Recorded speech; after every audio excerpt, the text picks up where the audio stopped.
Hello summoners, welcome back to another tier list update for the month of July. I actually missed last month because I was out, but I am back now, and in this we will be covering both the characters that were released last month, Danny Moonstar and also Lady Redstrike, as well as both the buffs, Shuri and Atuma, and some other changes that have been made. You will be able to see the changes and that are in the box, and I also added some emojis all around.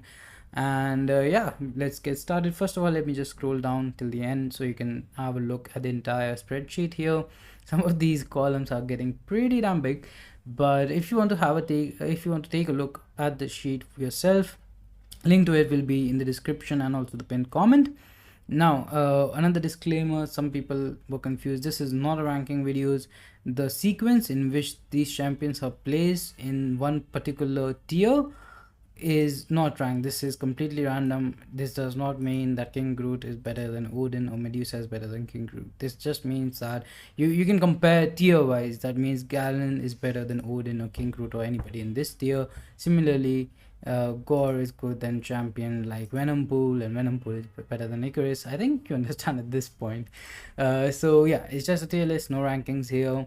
The emojis are here if you want to see the synergies that I mentioned. Some of them are mentioned here, and this is something I started long time ago then abandoned midway. This is basically the DPS. The test subject is Winter Soldier, and these are numbers for rank 5 stars. Now finally, coming back to the spreadsheet and the changes, let's start with the change in the highest tier and go from there, I guess. So Spot, he is in the topmost tier now. I think he is super duper fun to play champion, as well as a nuke in battlegrounds. He has a very unique playstyle, I would say, with the portal blocks, getting untouchable, then massive SP2s, a lot of damage at his disposal, and he's very interesting to play. But I have seen so many people use him so damn effectively. I personally don't have him. I tested him initially when he came out in the CCP beta, but that is only limited time. But after seeing a lot of gameplay, a lot of battlegrounds gameplay from a lot of other creators, I have decided that there is just no way he's not in the highest tier of his own class. So I do think he is better than any other character here, and he deserves the spot on the highest tier. Pun intended, I guess. It was unintentional, but then I saw it midway. Never mind. Next up, we have some changes that are not exactly in the highest tier, but champions who were downgraded from the highest tier. I'm talking about Hyperion and Null. I just feel the top tier these days is just getting very competitive. Now, I will give an example for this, right? When 6 stars were originally introduced, a lot of people thought Hyperion is just too strong to be out as a 6 star, and then they released even more broken champions like the champions you can see here. And at this point, Hyperion, as good as he is, and considering how long he has been in the game, he is still very good. He's very useful and has aged pretty damn well. Only character I would say who has aged better than Hyperion is Archangel. But point being, I do feel that if you ask most people, I won't say anybody because people do have personal biases, so including me, but most people I would say will agree. If you're asking who to rank up Cosmic Ghost Rider versus Hyperion, I would think the poll would go like 80-20, and same would be said for Hercules and Hyperion, Hulkling and Hyperion, and Galen and Hyperion, considering all ideal scenarios. Like if Hercules is unawakened, Hyperion is awakened, then maybe that would make things interesting and stuff. But considering you have the ideal scenarios going on with all the emojis you can see, I do think Hyperion and also Null, as good as they are no longer good enough to be in the highest tier of the game. So that is why those two were downgraded. Do let me know if you disagree with that. Null is interesting because he is also pretty good on defense, but this is mostly an offensive list, Otherwise, someone like Mr. Sinister wouldn't be so far down, or some other champions. I'm sure there are like some decent defenders here like MCOC and stuff. But this is again basically an offensive list, so Null is gonna go down.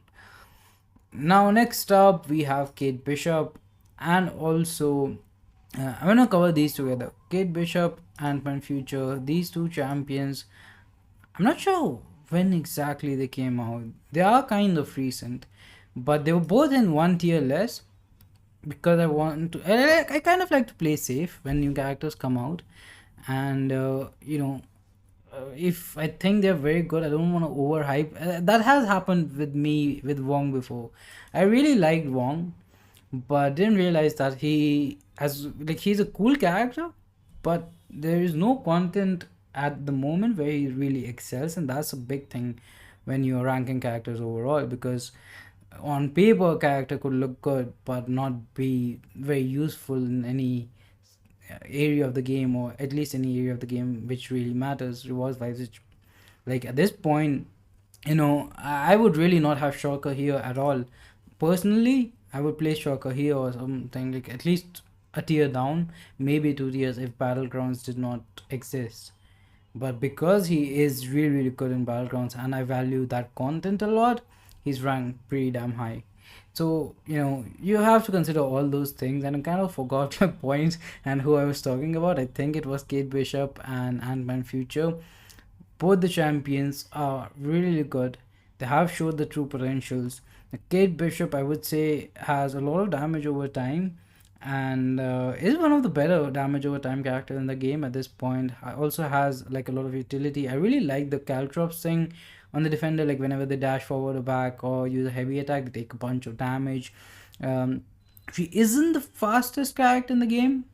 I'd say her true strength is in slightly longer health pools, but she's still like really, really good, and you should rank her up.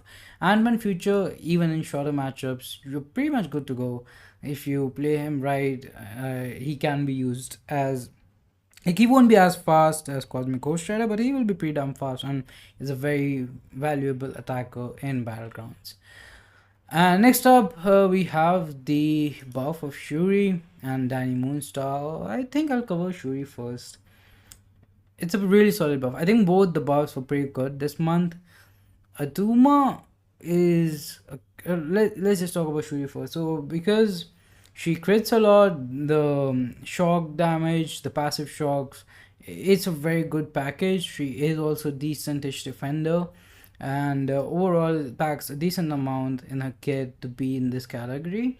I think after the buff, she is gonna be a character I would really like to pull from the crystals, and yeah, she should be ranked up. Atuma, on the other hand, I feel like his buff was pretty hyped. Some people really liked his buff. The problem I have with Atuma is the ramp up is still there.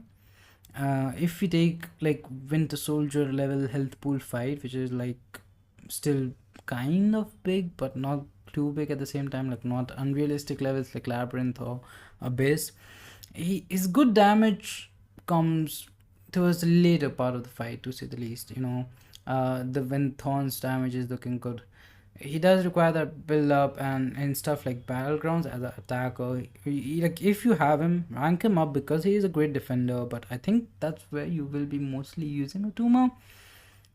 But by chance, like, let's say opponent has the best Atuma counter and you have to use him on offense, he can do the fight. He won't be the fastest, but it won't be bad. It's gonna be actually pretty decent, and in longer fights he can be really, really good. His damage capacity is very good, but again, takes a while to get there. At least like 300k health pools and longer, I would suggest, and the bigger the better kind of scenario. And ramp up characters, I just generally have the problem, like if there is a fight where you require ramp up, why not use Aegon? Why not use Guillotine 2099 or Strife or someone like that, a champion who is built specifically for the longer fights. Like, at this point, health pools kind of define who you're gonna use, or in most situations at least. In Battlegrounds, you want your nukes, you want your Cosmic Ghost Riders and champion. Like, I strongly believe Hercules is the strongest character in the game, but if you ask me for Battlegrounds who's the best character, I would not say Hercules, because it takes him 1 SP1 and then the SP2 to get the damage going. Like, he has a ramp up, and for questing and stuff, it's all right. I still think he is the best character because he is so broken and of his sig ability and stuff, but strictly speaking, Battlegrounds wise, he's not. And similarly, like, I think Battlegrounds characters like Massacre, who overall I wouldn't play super high, have able to secure a place pretty high in the list. Now, if you are someone who is who does not bother with battlegrounds much, this list could be looking much different for you. That is why I'm mentioning champions who are placed high because of battlegrounds. But yeah, so higher damage champions in short time, you have a bunch of champions like your nukes who go for that. For longer fights, you have a bunch of ramp up champions who can carry over the damage maybe, or have some other sort of ramp up champions like that. And for medium fights, you have everyone in between. So it's like any character who has an unrealistic ramp up or even takes a little bit longer, at that point why not use a quicker champion for those short and medium fights, and a like multi fight carrying damage kind of champion for those longer fights. So damage, strictly damage output wise speaking, these slight ramp up champions kind of don't make sense unless they pack a ton of utility. Even actually great champions like Doom kind of fall in this category, because sure, they are still very, very strong. I consider Dr. Doom to be the best character in the game, unless you are incredibly skilled with Tiger or Absorbing Man or something. I do believe for most people Dr. Doom is the best mystic champion in the game. But damage output wise, he's not in the top, not even close. Even in his own class, champions like Iron Fist with synergies can beat him, and so many other champions. Doctor Doom strength is control. His damage, you can see great damage from him once you get 2 Furies, but there is a build up for that, and after the Furies are gone, there is again that build up. So even though he was once one of the horsemen of Abyss, I would say Doctor Doom is not like as good. If you see his rank, you would expect more damage from him. But the reason Doctor Doom is so strong is the control. So that is basically what I'm saying. So even if you have that kind of champions who have slight ramp ups and you have utility or something to back it up, then you can still be in the higher tiers. But Atuma, I think, is mostly gonna be really, really high on defensive tiers. I do think you should rank him up. Same, like I personally would recommend ranking up Sauron. I don't think he's great on offense, but he's okay. Yeah, but thing is, so many characters get buffed. Okay, is changing, drastically. If you see, once I usable tier used to be average at one point. This is good. This was average. This is below average, and when I started this tier list, I don't know how long ago, probably 2-3 years ago, roughly speaking, they were equal champions on both sides. And then that changed so drastically because of all the buffs that I had to change this from average to usable, because mathematically speaking, it wasn't making sense that this is so small and majority of champions are above average. What did I do? Control Z. So yeah, you get the point. I don't know, I just spiral sometimes. I think I should stream more to talk about stuff like this. I say stream more when I haven't streamed in a year. But anyways, is that everybody? Oh, Lady Deathstrike, a new character. She is interesting.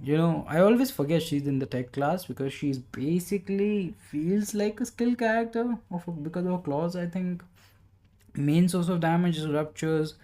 Is a very interesting character who might, like, she has the potential to go up because of her uniqueness. Like Spot was a unique character, and look at him now. Because Lady Deathstrike, once you are in her mode, you are not supposed to take block damage, but you regenerate a lot. You can even tank specials and stuff. Like I remember when I think I compared him with her with Stark and Spider-Man, and Winter Soldier was a SP2. I took it straight to the face, and that regeneration is just really, really solid. You keep the damage and stuff, and the ruptures do add up. So again, towards the end of the fight, she catches up. She still lost a comparison, and Starkey is, even though he's very old, is pretty good at damage output wise. So I don't think that is that negative. But yeah, damage output wise, she isn't really the best, but she isn't terrible. Not a wet noodle or anything.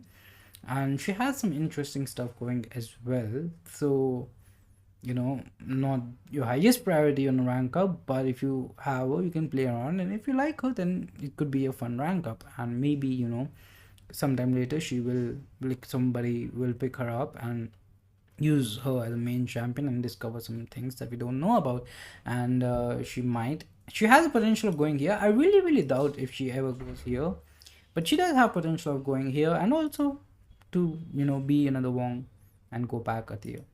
So ranked with caution on Lady Deathstrike. I do feel pretty happy with Danny Moonstar. I think she is really good. I might have missed talking about her. I think this is not usually I talk about the new characters, the boss, then the changes. I think that's a better format because here I'm myself getting confused. Going line to line wise. I think I focused on Shuri and didn't talk about Danny Moonstar. I compared her to Kitty Pryde. First of all, whoever I compare the champion to should give you an idea, at least damage wise, of where the character is, because usually my comparisons are kind of close. At least I won't compare Cosmic Ghost Rider to Groot. Actually, I have done that, but Cosmic Ghost Rider was a 3-star and Groot was a 6-star, so I guess I can't use that example, but you get the point, right? So Danny Moonstar is actually because you have SP1, then you have every 10 hit you apply a falter so you can miss easy openings. Is a source. The SP2 is massive and also has a damage over time linked to it. So yeah, easy openings I feel like is one of the best utility a character can have, because a lot of times especially in battlegrounds and stuff, like if the opponent is running max, whatever that mastery is called, limber, not limber is the node, mastery is called something else, basically the thing that reduces the sun time. For some reason I'm forgetting the name right now, but yeah, sun times and stuff could be a problem. There's some champions who you can't parry or shouldn't parry, or there's some negative thing if something bad happens if you parry them. For stuff like that, champions who can phase, who can miss, who can intercept easily or something, they're all really good. So the fact that Danny Moonstar can do that so consistently, because every 10 hits you get it, so every 2 combos you'll get it, and if you use it right, you can get it for very long, majority part of the fight there. And the SP2 being so big, if you launch it with five charges, I think she beat Kitty Pryde by not the biggest margin, but decentish margin. Damage output wise, utility wise, Kitty is obviously pretty great, but yeah, I think she has potential. I think I'm pretty happy with where I placed her. I don't think she will go down or go up. So, but that's what these things are, just guesses, to be honest. Like, again, where people use these champions in the months to come, like that will decide where they end up on the list overall. But that is pretty much going to do it for this one. I think I've rambled on for long enough, and do let me know if you have thoughts, if you want some champions to be moved up or down, and we'll see what we can do about that. And that's it. Thanks for watching. Have a nice day. Like, share, subscribe, stay safe. We are pushing for 15,000 subscribers, and if you have watched this far, you should probably subscribe if you aren't already, and also like the video if you haven't already. Enough of this. Good night. Bye bye.